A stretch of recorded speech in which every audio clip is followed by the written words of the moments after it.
Welcome to Our College, Your Voices. I'm your host, Kara Monroe. You might be thinking that we screwed up because there's an episode in your feed on Tuesday, but we have so much content to bring you that we're going to start dropping in some bonus episodes every once in a while on Tuesdays.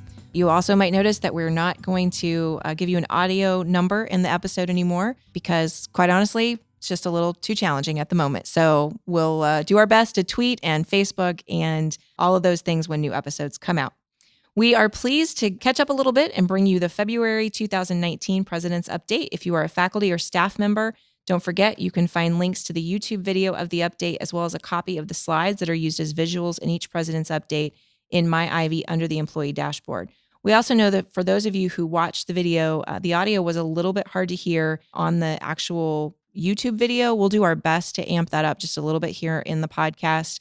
I can't guarantee that it'll get better, but we will try. And the whole script is actually available on My Ivy as well. So if you need to read through anything that was said, you can actually see the entire script there. So without further ado, enjoy this month's President's Update. So excited to be here today and with a live audience. We're here with our faculty council who met earlier today at our Indianapolis campus. We will hear more from them later with our update. Each faculty council member will introduce themselves and we'll do a little bit of a live Q&A, which is a little different for our broadcast. Well, starting today, I'm excited to congratulate our list of CTE Award of Excellence winners. Each year, the Indiana Department of Education recognizes outstanding CTE students and programs statewide and honors recipients at an annual event. This year, the event will be held on Tuesday, February 26th. Our student winners include Megan Bergdorf, medical assisting from our Michigan City campus, Lisa Hamrick, advanced automation and robotics technology from our Evansville campus, Jamie Smith, industrial tech electrical from our Marion campus, and Amanda Todd, nursing from our Bloomington campus. Our program winners include design technology here in Indianapolis, CNC operator program with NIM certification Terre Haute, and cybersecurity information assurance in Valparaiso. What a great representation we have of our campuses and programs statewide. Congratulations again to our winners, and I look forward to joining this event and our fellow faculty and staff. So, it's winter. The weather has sure given us a few challenges with campus closings and delays, extreme cold, and even a tornado warning last week in Bloomington. In November of 2018, the college conducted the first system-wide secure-in-place drills. These important drills are part of Public Safety and Emergency Preparedness, or PSEPs, as we call them, statewide efforts to ensure Ivy Tech is prepared for emergencies. I've asked John Barefoot, our Executive Director of Statewide Safety and Security, to provide an update to what his team has been working on. Welcome, Jonathan. Thank you, Dr. Elsbrun. Our November drills were the first big test of our new emergency notification system known as Ivy Alert. I'm happy to report that although there were a few hiccups, we have a robust alerting system in place. Ivy Alert takes the place of many systems that we previously used to send messages in an emergency. You will now receive alerts through your Ivy Tech email, alert beacons throughout some campuses, and throughout computer desktop notifications. Additionally, you can log into your account to enroll in direct text message alerts. This is the same place where you can opt in to receive additional alerts above and beyond your home campus for which you're already subscribed. More information is available at www.ivytech.edu/alert. I want to note an important change in process regarding notifications as we approach severe weather season. Our new system allows us to automatically send National Weather Service tornado warnings based upon campus locations. These warnings will always include a warning expiration time. Because of this, an all clear message will not be sent via Ivy Alert when the warning expires. More information will be shared through your PSEP campus leads when we get closer to Indiana Severe Weather Week in March. Back to our November drills. Following those drills, the PSEP team conducted an after-action review of the drill. The purpose of these reviews is to ensure that we are learning from our drills, identifying areas to improve, and putting plans in place to increase resiliency over time. One area that was identified in this first review was that we need to consistently conduct drills at all of our campuses. Starting in 2019, the college will transition to 5-drill schedule. This year, we will conduct secure-in-place and severe weather drills in the spring, fire and secure in place drills in the fall, and a fire drill in the summer. This allows us to balance the need to regularly conduct drills against our desire to minimize the intrusions to the work and classroom time. Each winter, Andrew Adams, our Director of Emergency Management and Continuity, will lead the college's process to develop and update our multi-year training and exercise plan. This plan will allow us to better prepare for training, drills, and exercises. It will also allow PSEP to better coordinate drills with stakeholders throughout the college. We're excited for this new chapter in the college's safety and preparedness, and the whole team looks forward to working with everyone to improve together. Thank you, John. And thanks so much to the PSEP team for their hard work in protecting and securing our students, faculty, staff, and visitors. It is critically important on our campuses to take these drills seriously. I know we all think we have other more important things to do, but they are serious, and to work our best to ensure that we can practice and communicate with faculty, staff, and students about the upcoming schedule and the importance of the drills. We certainly never want severe weather or tragedy to happen, but we must be prepared as much as possible in case we need to react quickly in an emergency. So thank you, John. Thank you. Well, last month, I shared with you an update on the progress of the systems office restructure. You may recall we are underway with a comprehensive review based on the feedback from campuses and systems office voice of the customer responses. Our goal is to ensure the structure and the work of our team aligns with the needs of the campuses, our students, and the college. In doing so, we developed a draft mission statement and objectives for systems office. We felt this was an important first step to provide role clarity and guide our work.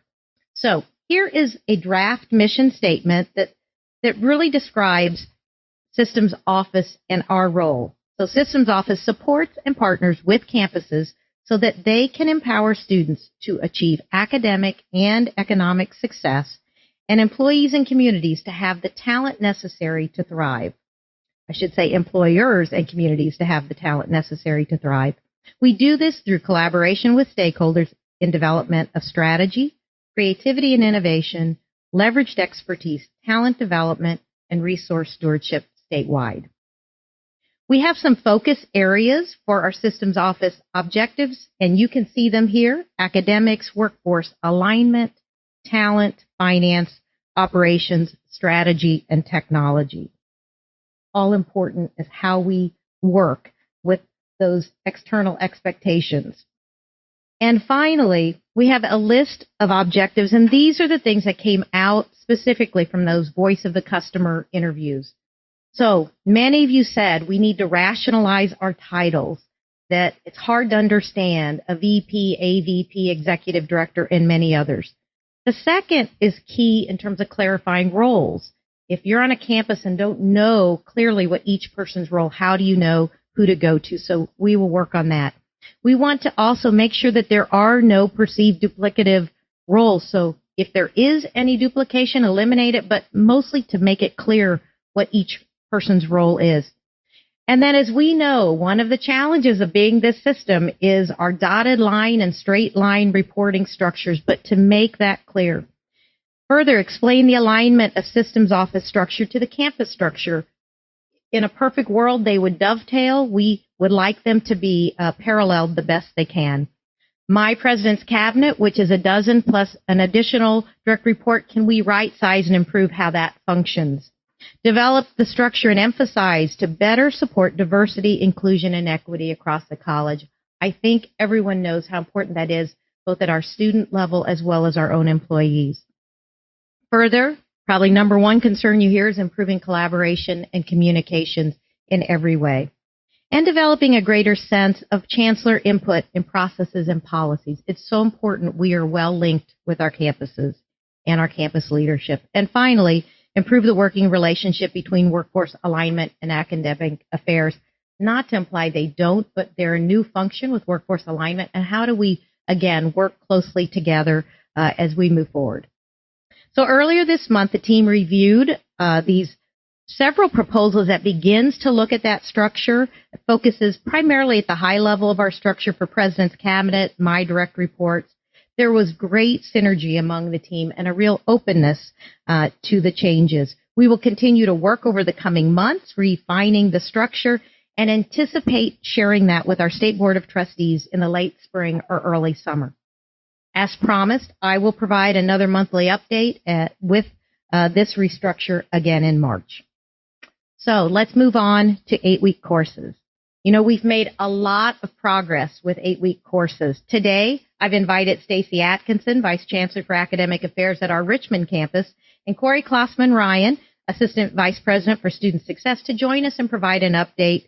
Stacy, let's start with you. Tell us what's new since we heard from you last on our 8-week courses. Since then, all 19 campuses worked very hard to submit their 8-week course plan by December of 2019. Corey and I reviewed each plan and provided feedback to each of the champions and their campus leadership in January.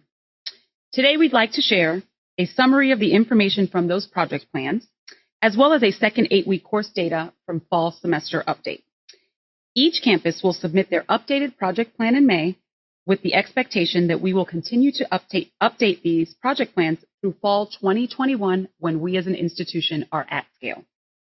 I hope that all faculty and staff are engaging on their campuses with their 8-week champions to help inform these project plans. If you'd like to see what other campuses have documented in their plans, they are all available on MyIvy. All campuses have set percentage targets by semester. That said, the most comprehensive plans indicated a semester-by-semester program and course transition plan. We suggest that this is the best way to ensure that each campus is able to redesign the course content and delivery schedule to ensure student success in 8 weeks and be able to provide the professional development and student support and communication necessary to make their transition a success. Second, while we are looking at point-in-time data like what we are about to share with you, the college will also do a broad evaluation of student success in 8-week courses. Most campuses have also identified need for evaluation plans at the campus level. We agree that each campus should be evaluating its local implementation. As campuses continue to develop their plans, the next step is to flesh out details of their local evaluations. 8-week courses represent a significant change in the classroom, but they also change the flow of all other student support activities that we do at Ivy Tech. Most campuses need to plan for impact on their campus student support areas. Additionally, most campuses identified areas for professional development for both faculty and staff. Campuses should consider a timeline for those professional development activities. I'll also remind folks that the 8-week course mini-grants for professional development are still available. There is still time for campuses to take advantage of some of these funds as they deliver professional development for their faculty and staff. Finally, just as we are trying to model on a statewide basis a regular cadence of communication from virtual updates to the podcast, Friday emails to state board meetings, communication planning at the campus level does not always have the same cadence and variety of channels. One tip for student communication might be for faculty to begin reaching out to their second 8-week students to begin developing relationships. Campuses should ensure that their local communication plans are comprehensive and ongoing. Now I'll turn it over to Corey, who will discuss data from this past fall semester. Thank you, Stacy, and welcome, Corey. Thank you, Sue. Thank you, Stacy. The data that I'll review today is based on an increase in 8-week course offerings from 19% in fall of 2017 to 31% in fall of 2018. We will continue to use data to evaluate the initiative. If data shows a course isn't successful, we will do what's in the best interest of our students. We saw an increase in course success rates for each individual 8-week term over the fall 16-week term, resulting in an overall success rate increase for 8-week courses of 6.2%. You'll notice that we do see a lower success rate for second 8-week courses over first 8-week courses. This follows a historical pattern. One of the many benefits of putting such focused attention on 8-week courses is that we are now all aware of this lower likelihood of students to be successful so that we can target student supports and interventions specifically for second 8-week courses. We also continue to see a reduction in our withdrawal and FW rates in our 8-week courses. This is critical as it means fewer students are walking away from their education, either through an intentional withdrawal or perhaps an unintentional FW. We're pleased to see our success rates trend positively as our quantity of 8-week courses continues to increase. As we implement additional college-wide supports, such as the Common Fall Calendar with a 1-week break between first and second 8 weeks, the Online Academic Unit providing coordinated scheduling of 8-week and 16-week online courses, and additional communications to faculty, staff, and students around 8-week courses, we hope that you will continue to join with us in celebrating these positive results. Corey and Stacy, thank you so much for your leadership in this. It is critical as we move towards scale of those 8-week courses that we continue to evaluate and review the data. And the information shared today is a great result of the hard work of so many of you across our campuses in the state. So, well, Corey just mentioned the Online Academic Unit. This is another area where the college has made tremendous progress, and we are working on our alpha implementation. I've invited Matthew Pittman, Executive Director, Center for Instructional Technology, to give us an update. Matthew, welcome. Thank you, Sue. Over the last 20 years, the college has grown to be one of the largest providers of online education in the country, recently appearing as the third largest provider and the largest public institution on the Babson Survey of Technology in Higher Education. While we've used online education to address the access element of our mission, we have not taken steps necessary to close the gap between students in online courses and students in all other types of courses. As you can see in the slide behind me, the top line shows our successful course completions for students by semester in face-to-face courses and online courses shown in the bottom line. We still see a significant gap in completions every semester. While this was a common trend nationally for years, several institutions such as Indian River Community College and Wake Tech Community College have undertaken strategic efforts to close this gap. As we launch the Online Academic Unit, improving the ability of students to start and successfully complete online courses is our primary objective. As we prepare to launch the Online Academic Unit, or OAU, it's also important to note that this is a theme that emerged from campus feedback during our initial listening tour. As such, we completed a simplex session related to online course scheduling in June of 2017. It was decided that this should go back to the hub process in January of 2018. The hub analysis resulted in a recommendation to an expanded session of Executive Council and Vice Chancellors of Academic Affairs in July of 2018. This recommendation resulted then in the restructure process that we are in today, which includes 11 subcommittees and a steering committee. As you can see on the slide, approximately 70% of the membership of the committees working on the OAU represent campuses. I want to give a quick overview of the proposed Online Academic Unit as it was conceptualized by the hub team, which formed the basis of the restructure work. There are really 4 high-level points that we use to describe the OAU. The core of the recommendation was to create an online unit separate from the campus structure. That would streamline the delivery of courses through centralized scheduling and provide cohesive student and faculty support for online learning. Additionally, the model proposed would eliminate competition between campuses for online enrollment by streamlining the financial model. Reorganization work began in earnest in August of 2018 with 8 original subteams and a steering committee. As of this week's steering committee meeting, which occurred on Wednesday, we've heard initial recommendations from all but 3 of those teams, with those 3 teams still working on their initial recommendations. In the steering committee meetings, team leads give a report on their team's work, including their recommendations, and steering committee members provide input on those recommendations so the team can refine their work. As this represents a tremendous change for Ivy Tech, the steering committee has also drafted a vision, mission, and objectives for the Online Academic Unit. The vision for the Online Academic Unit is to maximize student outcomes in online programs and courses at Ivy Tech while increasing operational efficiencies. The mission is Ivy Tech Community College strives to provide high-quality, accessible online programs and courses that allow all students to achieve desired outcomes. In addition to this, the steering committee has also developed 5 objectives. Before I read through these, though, I do want to emphasize that 2 important points about them.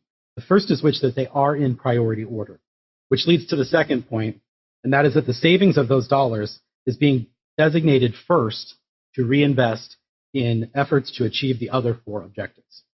So those 5 objectives in order are: 1, ensuring student outcomes on par with other delivery methods while eliminating the current 10% gap. 2, developing a comprehensive and student-centric online learning experience. 3, becoming expert in developing and supporting faculty to instruct online. 4, ensuring development and delivery of high-quality online programs and courses aligned with community and employer needs. And finally, 5, realizing operational efficiencies resulting in a minimum cost savings of $4 million to be reinvested in faculty, academics, and online support. And in order to get your feedback on this mission, vision, and objectives, on Monday, you will receive an email from Dr. Monroe with a link to the video clip from this portion of today's President's Update, as well as a survey to fill out, asking if you affirm each portion of the mission, vision, and objectives, and if you don't, what would you change about them? We ask that every member of our community complete this survey so that we can finalize the vision, mission, and objective of the online academic unit. This is a very large undertaking. As such, beginning in fall 2019 with an alpha implementation. The program and courses identified for the alpha implementation fit into 3 distinct areas. The first 2 focus on programs. We have 2 programs at Ivy Tech, and that would be Library Technical Assistant and Manufacturing, Production, and Operations, or MPRO, which are offered only online. All courses in these 2 programs would begin being scheduled by the OAU in fall term. The second area focusing on programs are the first semester courses found in primarily online School of IT programs. These 4 courses make up a part of the Common Core for all School of IT programs. The final major area is focused on courses rather than programs, but they're courses specifically focused on credential completion. Last year, the state of Indiana launched something called ICAP, which is the Indiana Course Access Portal. The goal of ICAP is to provide access to online dual enrollment courses. Ivy Tech is the only institution of higher education approved to offer courses through ICAP. These courses are all also part of the statewide Transfer General Education Core, or as it's coming to be known, the Start as a Sophomore program. As such, they not only help traditionally enrolled Ivy Tech students complete, but they are also of value to students enrolled in high schools who need those courses through dual enrollment in order to complete a credential while in high school. We've been holding webinars with members of curriculum committees who are impacted by these changes. Kara Monroe, Chris Lowry, and I were all on those calls. And we appreciate all of the questions that were asked as we are trying to determine approaches to very important questions, such as how faculty will be assigned to courses, what the orientation and student experience prior to and once enrolled in courses look like, and the faculty professional development experience. We'll continue those webinars as well as other communication methods throughout the implementation of the OAU. If I may close with one final link to a piece of communication. There will be 2 episodes of Our College, Your Voices released on February 28th about the online academic unit. One will feature a conversation exclusively by faculty about the OAU, and the other is a conversation among steering committee and sub-team leads for the OAU. Thank you, Matthew. This work is really exciting. I continue to say that the OAU is a big opportunity for the college, and it's a great to hear about the work of the steering committee, all the subcommittees, as we prepare for this alpha implementation launch next fall. Thank you. And I'd like to transition to accreditation. Our accreditation visits are just a little over 2 months away now, and I know our campuses and systems office teams are in full preparation mode. So thank you to everyone across the state as you have engaged in mock visits, practice interviews, and helped prepare documents. I've invited Marcus Kolb, Associate Vice President for College Accreditation, Academic Quality, and Learning Assessment, to join us today to provide an update. Marcus, welcome. Thank you, Sue. Our comprehensive visit is now 2 months away, and preparations continue in earnest. Allow me to remind you of where we are with our preparations, how the visit will proceed, and how you can continue to prepare. The comprehensive visit will begin on Monday, April 15th here in Indianapolis. For a day and a half, our visit team of 7 will talk with leadership from all parts of the college, focusing on the 5 criteria for accreditation and areas of interest from their reading of our assurance and compliance arguments. We will fill the room with both systems office and campus representation, organized according to expertise, in order to respond to questions the team has after reading our assurance documents. The schedule for this portion of the visit is not yet finalized, but once it is, we will invite campus teams to the appropriate sessions. Following the comprehensive visit, beginning Wednesday, April 17th, the visit team will break up and head in 5 different directions to complete the multi-campus portion of their visit. Each of the 9 selected campuses will have a half-day visit with a visit team member, with the first campus visited Wednesday afternoon and the second campus Thursday morning. The half-day visits will include campus tours, conversations with the chancellor, with the academic and student success leadership, with faculty, and with students. The team will depart at the end of the week and submit their report to the Higher Learning Commission. We are now in the final stages of drafting both the assurance and compliance arguments. We have second-round mock visits either completed or scheduled at the 9 targeted campuses and at the systems office, using HLC Peer Corps members to lead these mock visits. The HLC Student Satisfaction Survey is already underway, and I would like to thank those of you on the campuses who have worked to encourage students to complete that survey. We have teams of folks working on the logistics of the visit, scheduling hotels, transportation, food, and other hosting duties. And the campus work continues, as each and every one of you may still have a role to play. Which leads me to what I would ask of you. When you get a chance to read the arguments, as you will later next month, please do so. It is imperative that you know what the visit team has read about us, so you can be prepared to speak with them. Continue to practice addressing questions about your role in supporting the mission of the college, of your involvement in strategic planning, of your participation in governing the college, and of how you see the college supporting diversity. Ask questions of your campus leadership if you are unsure of this process or your role in it. And finally, be excited when you are invited to contribute.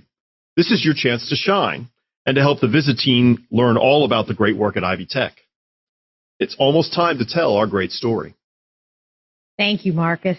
I can't believe that this is almost here. It's been 2.5 years since I've been talking with you about it, and here a couple months from now we'll be starting. Thank you. So, speaking of the HLC visits in April, our Anderson campus has been chosen as one of those locations, and I've asked our Anderson campus chancellor, Jim Willey, to tell us more about how they are preparing for the visit and also to learn more about the campus and his service area. Jim, welcome. Well, thank you, Sue. It's great to be here today. And yes, we did just complete our second mock visit.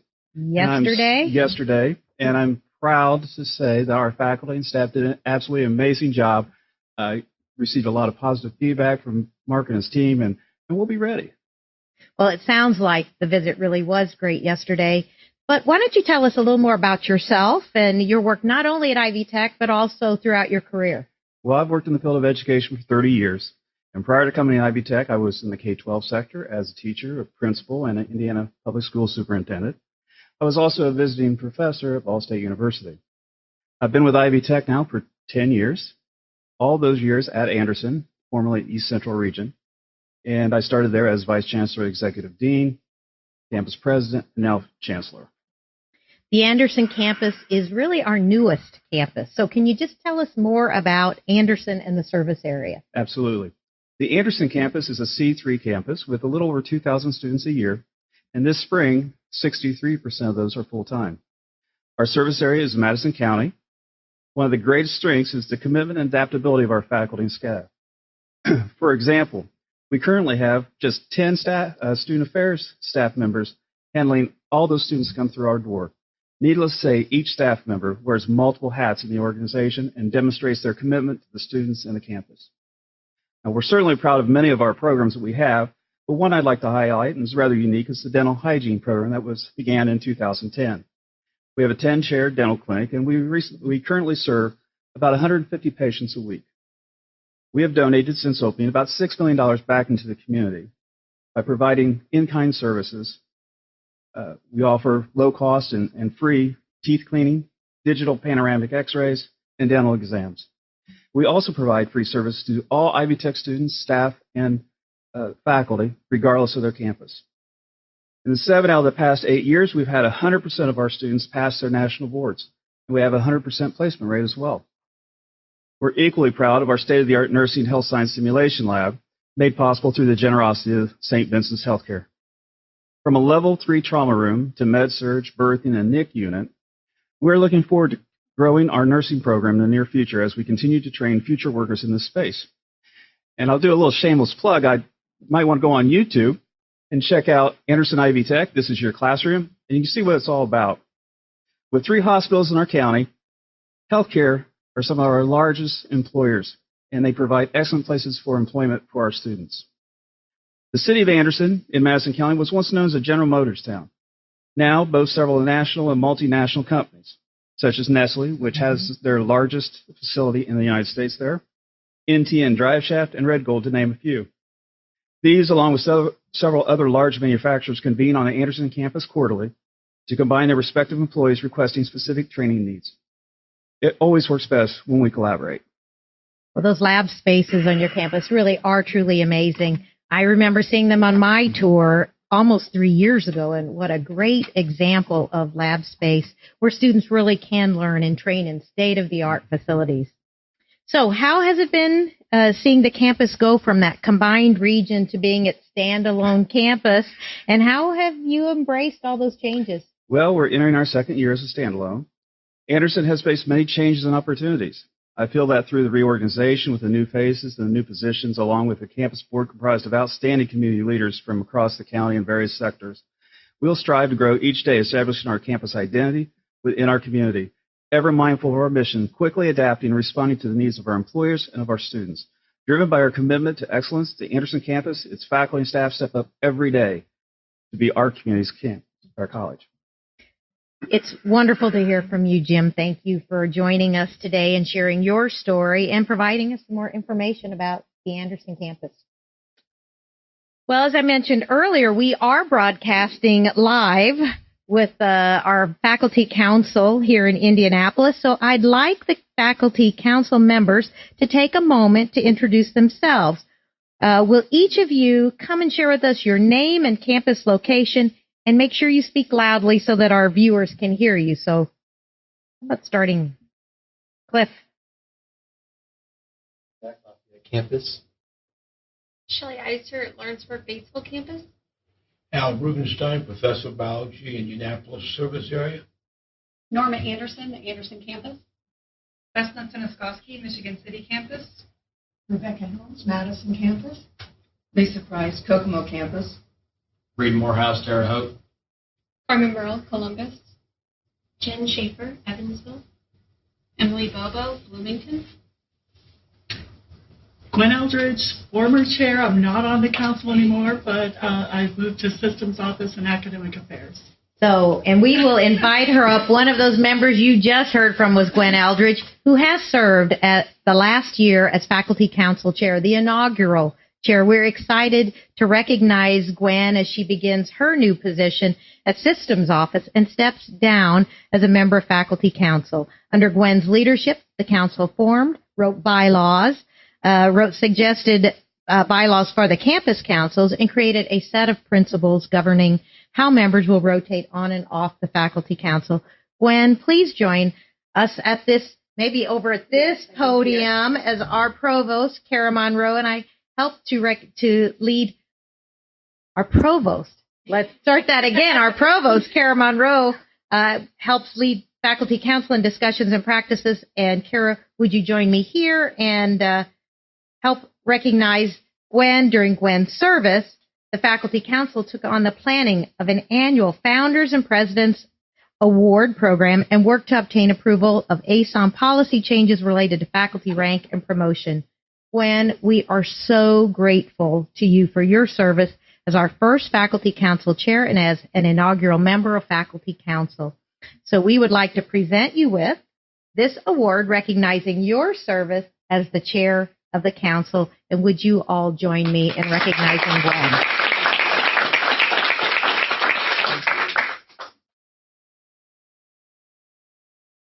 So the Faculty Council met just before the spring semester started to identify a process for filling the chair position.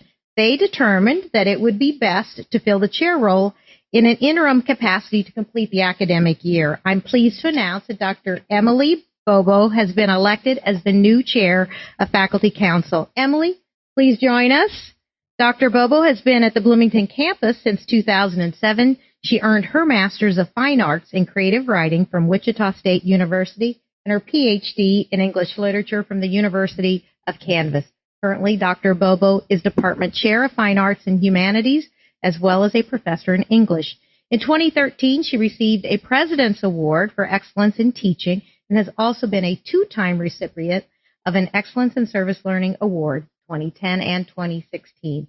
She is also an author of 3 books and the editor of the Bobo Books, a local nonprofit anthology series which turns poems into sandwiches. Emily, I can't wait to hear more. Would you tell us about this unique service learning project? Of course. So my poetry students teach community members how to write poems about art. The students select the best poem for each piece of art, and I edit and publish the poems in a Bobo book. Then we sell the book on Amazon and donate the proceeds to a local nonprofit. The covers of some of our books are shown here. Amazon prints and delivers the books, then deposits the money with the nonprofit. Easy peasy. Through this work, we have successfully turned poems into sandwiches, bus passes, and books. What a truly wonderful example of service learning in our curriculum. I look forward to working with you as the interim statewide faculty council chair. Thank you. I'll do my best to listen to and advocate for faculty, helping to tell our part of the Ivy Tech story. So as you think about this next year, what do you see faculty council working on? First, we look forward to working with you and Kara, along with a team of faculty from across the state, to write the college's first academic freedom statement. We discussed this in our meeting today. We also had a lively discussion about faculty loading in the professional model, and I look forward to continuing that conversation. Other goals we have are opening discussions on salary equity and continuing to provide input on initiatives like 8-week courses in the online academic unit. In addition, we look forward to continuing our involvement with Strategy 5.1 and the Founders and Presidents Award ceremony to recognize our outstanding faculty across the state. That's all terrific, Emily. Thanks for being with us today, and congratulations on your new role as the interim statewide faculty council chair.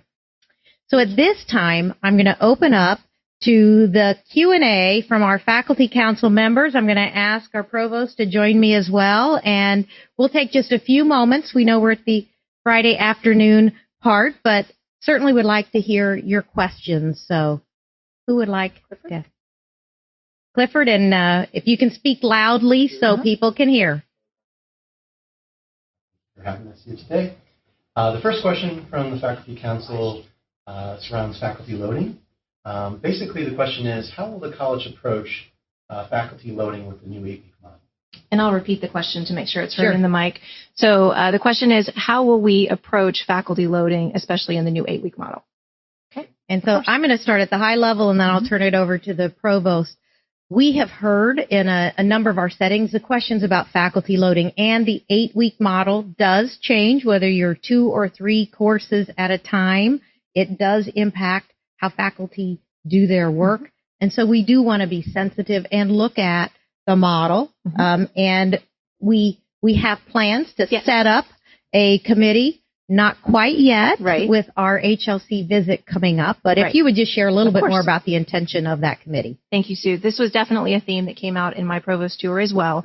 And so after the HLC visit wraps up, we will form a committee made up of vice chancellors across all of the areas, vice chancellors of academic affairs, student success, and enrollment services, as well as executive directors of finance and faculty members to look at our faculty loading model and hopefully come out with a proposal for a new model, potentially running through a few pilots of some different models. We know there are already some different models being trialed at a few of our campuses, perhaps widening those to test those first before we come up with a new policy. And if I can just say for now, thank you to faculty. Absolutely. I know we're changing the cheese and where things are and how it works. Thanks so much for flexing with us during this time, and know that we will try to figure out the new rhythms as these changes happen. Absolutely. And if I can add one thing to that, Sue, I know the questions about the online academic unit loading are certainly hot on faculty's minds, as they very well should be. We'll certainly provide updates prior to the President's update in March, likely right after the Executive Council meeting, which is March 7th. But we'll certainly go in depth to that during the President's update in March. great information. Any other questions? Al? Now, Councilwoman, we have heard the general overview of the HLC. Being the largest single accredited college of this type, what do you believe will be the biggest challenges for our upcoming HLC, and how do we prepare as faculty members for this challenge? So his question was about preparing for HLC. What are my overarching concerns, and how can each of us prepare? So I will honestly say I'm not overly concerned. I think the college has done an amazing job in preparing. We've done great work. You all have done amazing work on each of our 19 campuses. I really can't wait to tell our story. That said, there will be some things. We know we're not perfect, and we have areas to improve, and I think this will help us identify for the future how we as a college can get better. So let's just lean in and do it well. But for each of you, what I'd ask is just be honest, be open, be willing to participate when we're on. If we're on one of your campuses, please participate. As Marcus has told us, there are no observers allowed. Right. If you're invited to a meeting, please come. Please invite your students to come. Please be engaged and encourage community members who would like to be engaged to participate. This is a time to show off Ivy Tech, show our best, but also be open to learning how we can get better. Absolutely. I think having done a number of these visits, the area that I think we will most likely have a report in is around assessment of student learning. That's very common for institutions to have that requirement. And I think that is very reasonable to expect that. But otherwise, I share your thoughts too. I'm not worried about this. I look forward to the celebration of our reaffirmation of accreditation together. And we know we've already gotten our money's worth because we are working on every area that we think we have an opportunity to improve, and we will continue to do that before and after HLC is here. Absolutely. Any other questions? Esther? Something was mentioned about mini grants and professional development. And my question is, since we're offering more 8-week classes that involve different formats, like the hybrid and online and flipped learning, what resources are available to faculty who want to revamp their curriculum? So instead of it being a traditional lecture classroom, they can try different methods. And how do they go about seeking out that professional development? So I won't say the whole question, but basically the question is, if you're doing 8-week classes, how do you get the professional development and support needed to be able to utilize other methods? And you said flipped classrooms and hybrid and all.